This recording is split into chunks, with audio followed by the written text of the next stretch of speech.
Good morning, students. My name is Meenu Naruka from Rajasthan TT College. मैं BSc second year को pteridophyta, gymnosperm and palaeobotany, जो कि हमारा third paper है, इसमें मैं जो टॉपिक पढ़ा रही हूँ वो टॉपिक है स्लेजिनेला में स्पोरोफाइट प्लांट। मतलब स्लेजिनेला में बीजाणुद्भिद पादप की प्लांट बॉडी। ठीक है, बीजाणुद्भिद पादप की स्ट्रक्चर किस प्रकार से होती है, जिसमें हमने पढ़ा कि जो स्लेजिनेला होता है उसमें तने की किस प्रकार से स्थिति होती है, किस प्रकार का तना पाया जाता है, किस प्रकार की उसमें पत्तियां पाई जाती हैं। दैट मीन्स कुछ जातियां समपर्णी होती है और कुछ जातियां विषमपर्णी होती है। दैट मीन्स जो कुछ जातियां ऐसी होती हैं जिसमें समान प्रकार की पत्तियां पाई जाती हैं, कुछ जातियां ऐसी होती है जिसमें असमान प्रकार की पत्तियां पाई जाती है। दैट मीन्स कुछ बड़ी और कुछ छोटी पत्तियां पाई जाती हैं। मतलब दो प्रकार की पत्तियां पाई जाएंगी, छोटी और बड़ी। इस प्रकार से आज हम पढ़ेंगे कि जो स्लेजिनेला में है उसमें जड़ किस प्रकार से पाई जाती है, और इसके अलावा तने की जो स्ट्रक्चर होती है, इंटरनल स्ट्रक्चर जो होती है, वो किस प्रकार से होती है। तो सबसे पहले हम बात करते हैं जड़ की। ठीक है, कि जो स्लेजिनेला है उसमें रूट किस प्रकार की पाई जाती है। जो स्लेजिनेला है उसमें अपस्थानिक जड़ें पाई जाती हैं। दैट मीन्स एडवेंटेटियस रूट जो होती है उसमें पाई जाती हैं। ये जड़ें कैसी होती हैं स्लेजिनेला में? पतली होती हैं, मुलायम होती हैं, द्विभाजित शाखित होती हैं। ठीक है, दैट मीन्स डाइकोटोमोजली प्रकार की होती हैं। कुछ जातियां होती हैं उसमें इनका उत्पन्न होने का जो स्थान होता है अलग अलग हो सकता है। कहने का मीन्स ये है कि स्लेजिनेला में जो जड़ें पाई जाती हैं उसमें इनका जो उगने का जो स्थान होता है, उत्पन्न होने का जो स्थान होगा, वो अलग अलग स्थान हो सकता है। जैसे स्लेजिनोइड्स में यह मुख्य तने के आधारी भाग जो होता है उस पर एक नोड पाई जाती है। उसे हम क्या कहते हैं? हाइपोकोटाइल कहते हैं। और उस हाइपोकोटाइल के निचले भाग से निकलती हैं। मतलब कहने का मतलब ये है कि स्लेजिनेला की जो अलग अलग जातियां होती हैं उसमें जड़ें अलग अलग स्थान से निकल सकती हैं। जैसे यहाँ पर हमने एक एग्जाम्पल लिया है, स्लेजिनोइड्स जो होता है, ये एक स्लेजिनेला की जो जाति है उसमें जो मेन एक्सिस रहेगा, मेन जो तना रहता है, उसके आधारी भाग पर एक नोड पाई जाती है और उस नोड को हम क्या कहेंगे? हाइपोकोटाइल। ठीक है, तो इस नोड का जो आधारी भाग होता है जिसे हम हाइपोकोटाइल कह रहे हैं, उसके निचले भाग से जड़ें निकलती हैं। अब ये जो जड़ें होती हैं ये किस प्रकार की होती हैं? जड़ों पर मूल गोप तथा मूल रोम भी पाए जाते हैं। कहने का मतलब ये है कि जो जड़ें होती है उस पर मूल रोम पाए जाते हैं। दैट मीन्स रूट हेयर्स पाए जाते हैं। हेयर लाइक स्ट्रक्चर जो पाई जाती है जड़ों में उसे हम रूट हेयर्स कहते हैं। इसके अलावा रूट कैप भी पाई जाती हैं। दैट मीन्स जो मूल का जो शीर्षस्थ भाग होता है, जैसे मूल है, रूट है, उसका जो शीर्षस्थ भाग होगा उस पर कैप लाइक स्ट्रक्चर पाई जाती है जिसे हम रूट कैप या मूल गोप भी कहते हैं। तो स्लेजिनेला की जो जड़ें होती हैं उसमें रूट हेयर्स और रूट कैप दोनों ही पाए जाते हैं। अब हम बात करते हैं कि जो स्लेजिनेला है उसमें राइजोफोर किस प्रकार से पाया जाता है। तो जो राइजोफोर जो होता है उसकी जो संरचना होती है वह जड़ के समान होती है, लेकिन अलग अलग जातियों में, क्योंकि राइजोफोर भी अलग अलग प्रकार से उत्पन्न होता है, तो जिसके कारण जड़ों में और राइजोफोर में जो बनावट होती है उसमें समानता होने के बावजूद भी कुछ हद तक इसमें कुछ विभिन्नताएं भी पाई जाती हैं। ठीक है, तो जो राइजोफोर जो है वह भी कहाँ से निकलता है, कहाँ से उत्पन्न होता है। तो ये कहाँ से उत्पन्न होगा राइजोफोर? यह पत्तियों के अक्ष से उत्पन्न होने वाली लंबी, बेलनाकार, पतली, कोमल, पत्ती रहित तथा मूल गोप रहित धनात्मक गुरुत्वाकर्षण संरचना होती है। सबसे पहले तो हम बात करेंगे कि जो राइजोफोर है वो कहाँ से उत्पन्न हो सकता है। तो राइजोफोर जो होता है, एक तो पत्तियां जो होती हैं उसका जो एक्सिस होता है, या फिर हम ये कहेंगे, इसके अलावा हम ये भी कह सकते हैं कि जो पत्तियां होती है उसके आधारी भाग से राइजोफोर निकल सकता है।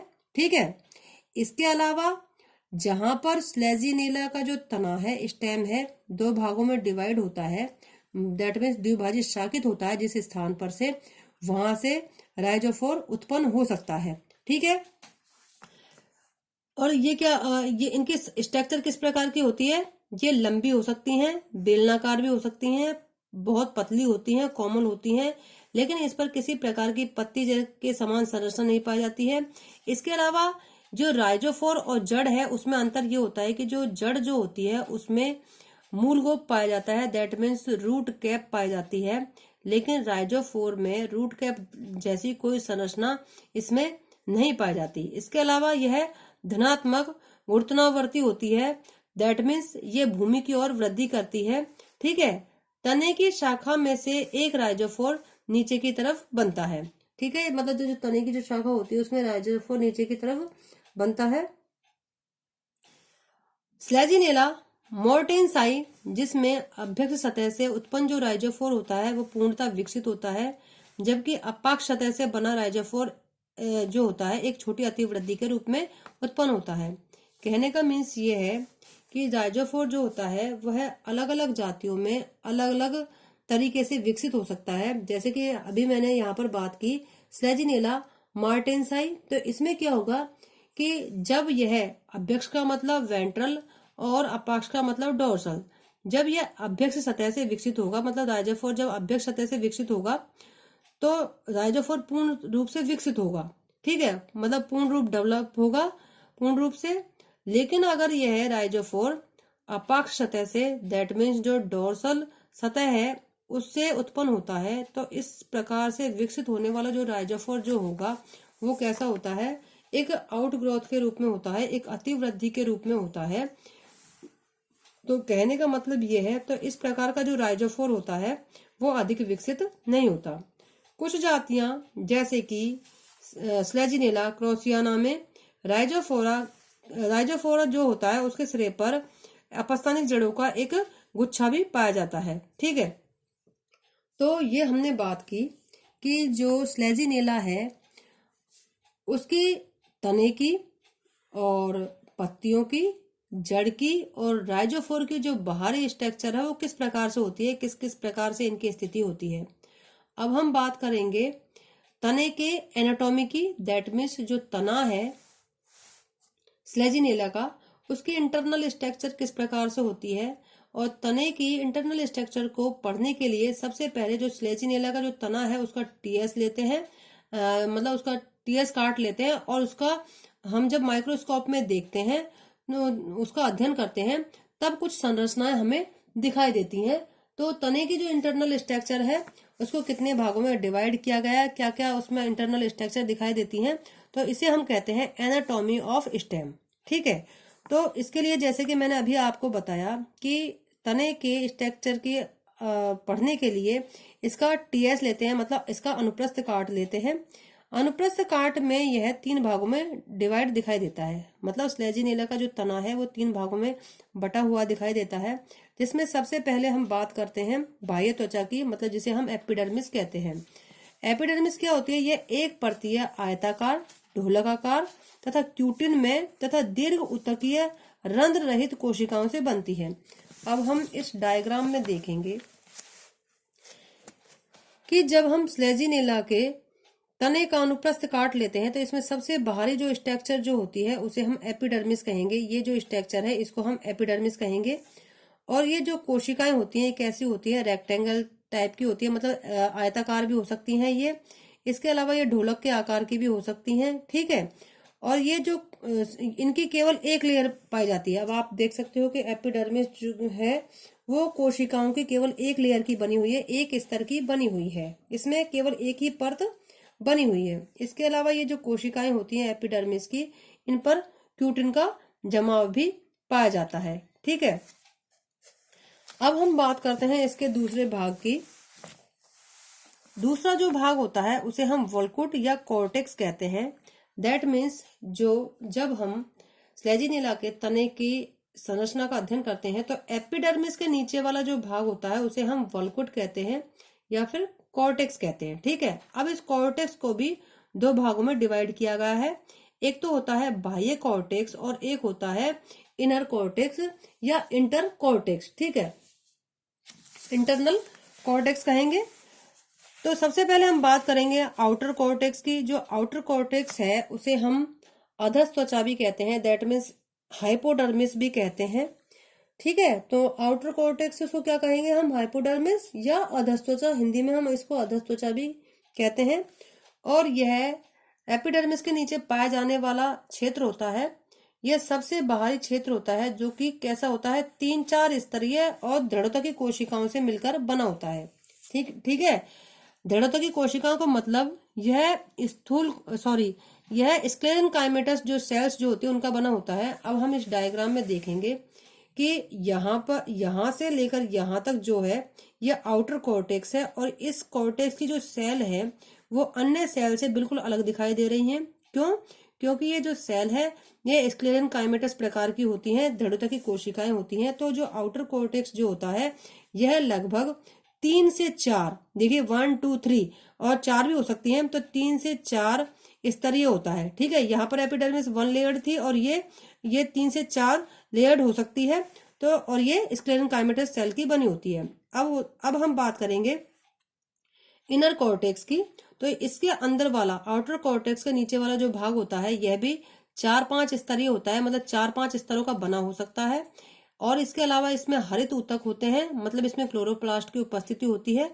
सबसे इम्पोर्टेंट बात यह है कि इसकी जो सेल जो होंगी इनकी जो संरचना होगी वो बिल्कुल अलग होगी। दैट मीन्स ये आयताकार नहीं होंगी बल्कि बहुभुजी होंगी, पॉलीगोनल प्रकार की होंगी। और इसके अलावा इसमें अंतराकोशिकीय अवकाश, मतलब इन सेल्स के बीच बीच में स्पेस भी पाए जाते हैं। इंटरसेलुलर जो स्पेस जो होते हैं वो भी इसमें पाए जाते हैं। अब हम बात करते हैं एंडोडर्मिस की। स्लेजिनेला में मतलब आंतरिक वलकुट के अंदर की ओर एंडोडर्मिस पाई जाती है। ठीक है, ये जो एंडोडर्मिस है ये एंडोडर्मिस है। ठीक है, तो यह जो एंडोडर्मिस होती है यह वलकुट को, मतलब ये जो कॉर्टेक्स है, कॉर्टेक्स यहाँ से लेकर यहाँ तक है, ये कॉर्टेक्स को रंभीय भाग से, मतलब ये जो रंभीय भाग है इससे अलग करती है। और स्लेजिनेला क्रॉसोनिया में ये एक बहुत बड़े वायुस्थान के रूप में रहती है, मतलब जो क्रॉसियाना जो इसकी जाति है उसमें एक बहुत बड़े उसके रूप में रहती है। किसके रूप में? वायुस्थान के रूप में, दैट मीन्स एयर सैक के रूप में रहती है।